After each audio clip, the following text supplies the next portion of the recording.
नमस्कार, मी पंजाब डक। आज आहे 15 जून 2025।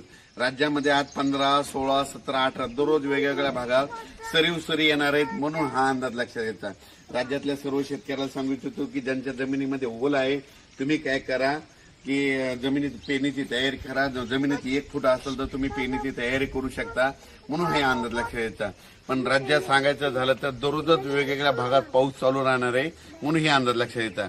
सरीव सरी चालू राहणार आहेत, म्हणून सर्व शेतकऱ्यांनी सर्वदूर एखाद्या पाऊस पडणार नाही, पण भाग बदलत बदलत बऱ्याच ठिकाणी पाऊस चालूच राहणार आहे, म्हणून हा अंदाज लक्षात घ्यायचा।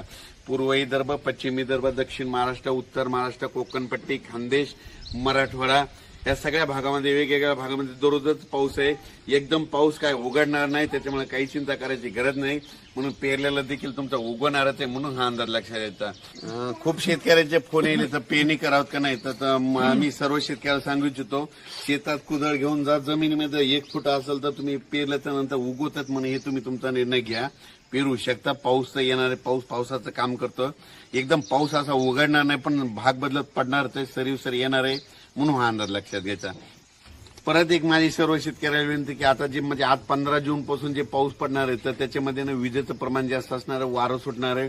माझी शेतकऱ्याला विनंती, विजा कडकडत असताना झाडाखाली थांबत जाऊ नका, आंब्याच्या झाडाखाली थांबत जाऊ नका, लिंबाच्या झाडाखाली थांबत जाऊ नका, नारळाच्या उंच झाडाखाली थांबत जाऊ नका, पाण्याच्या टाकीखाली थांबत जाऊ नका, मोबाईल टावरला हात लावून उभा राहू नका, लोखंडी पोलच्या बाजूला उभा राहू नका।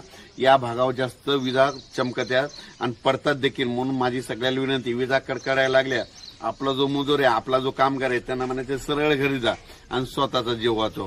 असं करून तुम्ही तुमचं विजेपासून संरक्षण करायचं। कालच आमच्या बाजूला डासाळा 13 किलोमीटर आहे, तिथे एक मुलगी कापूस लावत असताना विजा कडकडू लागल्या, म्हणून ते झाडाखाली थांबल्याच्या नंतर त्यांच्या अंगावर वीज पडली, ती मुलगी दगावली। म्हणून माझी तुम्हाला विनंती आहे की विजा कडकडत असताना झाडाखाली थांबत जाऊ नका, वाटल्यास घर जवळ करा आणि स्वतःचा जीव वाचवा। 15 मे ते 30 मे दरम्यान समजा हे वांजुळ गाव आहे, याच्या बाजूला मंठा आहे बघा, तर वांजुळ्याला पाऊस पडला 15 मे ते 30 मे दरम्यान पुनर्वसन, आणि तिकडे जर नाही पडला तर येणाऱ्या पावसाळ्यामध्ये इथं दररोज येतंय, पण त्या गावाला जातच नाही, अशी परिस्थिती दरवर्षी होते। म्हणून तुम्ही तुमचं लक्षात घ्यायचं, 15 मे ते 30 मे दरम्यान तुमच्या बाजूच्या गावाला जास्त पाऊस पडला ना, त्या गावाला जास्तच पडणार, आणि तुमच्या गावाला कमी पडला की तुम्हाला दरवेळेस सोडून देणार, म्हणून हे लक्षात घ्यायचं। मग तुम्हाला फक्त मोजकाच पाऊस पडतो। मग तुम्हाला पाऊस कधी येणार, तर तुम्हाला 20 सप्टेंबर नंतर जास्त पाऊस पडतो, भाग बदलून पाऊस आल्याच्या नंतर, म्हणून हे लक्षात घ्यायचं। अचानक वातावरणात बदल झाला तर उद्या एक लगेच मेसेज दिला जाईल। धन्यवाद।